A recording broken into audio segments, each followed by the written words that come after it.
Nous continuons notre promenade en voiture. Nous remontons la longue rue du Sahara, autrefois bordée de faux poivriers. Plus aucun arbre. C'est désolant. On s'en prend même aux arbres, aux espaces verts.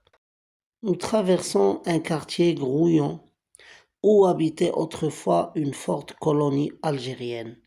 Je me rappelle encore l'emplacement de la modeste maison de l'actuel président de la République algérienne, Abdelaziz Bouteflika, et du regretté Aziz Blel. Je connais bien ce quartier. C'est le quartier de mon école primaire. Je me rappelle aussi de la caserne des pompiers, de la Jotia, où se produisait tous les dimanches la brocante.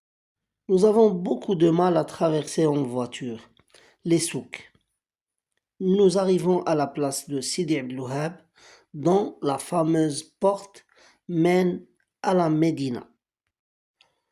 Nous empruntons par la rue qui longe le jardin public, où il y a de nombreux cafés et d'où également on peut entendre les vieilles chansons de Abdel-Wahab et Keltoum. Nous voilà déjà au collège Abdelmoumen, à la tête duquel régnait souverainement M. Debray comme directeur.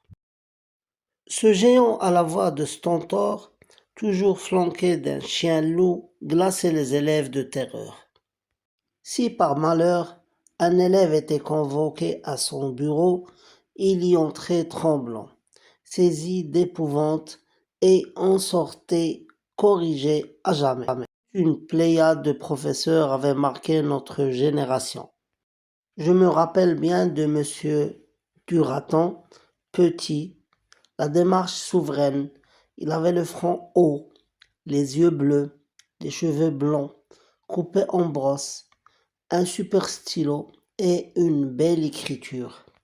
Rousseau, un colosse sportif, nous initiait aux mathématiques avec une santé de champion et réussissait à nous faire trouver les solutions à des équations à deux inconnus et à nous faire jouer au rugby.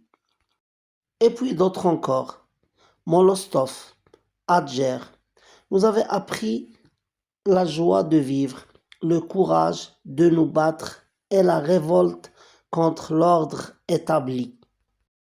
Aujourd'hui encore, dans ma 64e année, je tiens à rendre hommage à ces professeurs compétents, pédagogiques et généreux.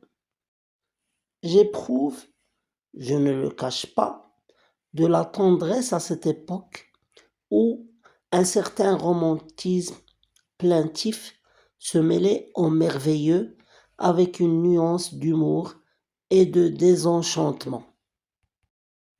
Je trouve également beaucoup de nostalgie à cette génération d'amis avec lesquels j'ai partagé les rêves les plus fous, les projets les plus enivrants et les espérances sans limite.